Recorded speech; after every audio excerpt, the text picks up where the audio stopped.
സങ്കടത്തോടെ അരുത്, നിർബന്ധത്താലും അരുത്, ഹൃദയപൂർവം നൽകുക. ഇന്നത്തെ നിങ്ങളുടെ ദാനധർമ്മങ്ങൾ സമ്മർദ്ദത്താലല്ല, സ്നേഹത്തിൽ നിന്ന് സ്വതന്ത്രമായി ഒഴുകട്ടെ. ഈ ആഴ്ച സമാപിക്കുമ്പോൾ നമുക്ക് കൊരിന്ത്യർക്ക് എഴുതിയ 2-ാം ലേഖനം 9-ാം അധ്യായത്തിന്റെ 6 മുതൽ 8 വരെയുള്ള വാക്യങ്ങളിലേക്ക് മടങ്ങാം. എന്നാൽ ലോഭമായി വിതയ്ക്കുന്നവൻ ലോഭമായി കൊയ്യും, ധാരാളമായി വിതയ്ക്കുന്നവൻ ധാരാളമായി കൊയ്യും എന്ന് ഓർത്തുകൊള്ളുവിൻ. അവനവൻ ഹൃദയത്തിൽ നിശ്ചയിച്ചതുപോലെ കൊടുക്കട്ടെ. സങ്കടത്തോടെ അരുത്, നിർബന്ധത്താലും അരുത്. സന്തോഷത്തോടെ കൊടുക്കുന്നവനെ ദൈവം സ്നേഹിക്കുന്നു. നിങ്ങൾ സകലത്തിലും എപ്പോഴും പൂർണ്ണ തൃപ്തിയുള്ളവരായി സകല സൽപ്രവൃത്തിയിലും പെരുകി വരുമാറ് നിങ്ങളിൽ സകല കൃപയും പെരുക്കുവാൻ ദൈവം ശക്തനാകുന്നു. ഓരോരുത്തൻ തന്റെ ഹൃദയത്തിൽ നിശ്ചയിച്ചതുപോലെ കൊടുക്കട്ടെ. യഥാർത്ഥമായ ദാനം നിർബന്ധിതമല്ല, അത് പ്രചോദനാത്മകമാണ്.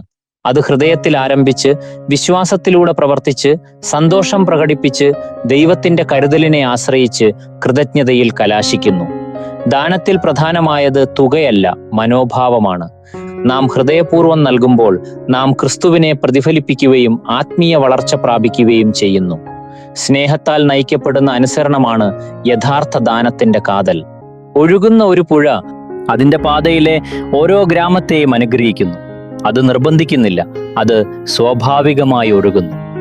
അതുപോലെ ദൈവത്തിന് സമർപ്പിക്കപ്പെട്ട ഒരു ഹൃദയം സ്വാഭാവികമായും ഉദാരമായി തീരുന്നു. ഒന്ന് ചിന്തിക്കുക, ഔദാര്യം എൻ്റെ ജീവിതത്തിൽ സന്തോഷകരമായ ഒരു ശൈലിയായി മാറുന്നുണ്ടോ? നമുക്ക് പ്രാർത്ഥനയോടെ ഈ വചനധ്യാനം അവസാനിപ്പിക്കാം.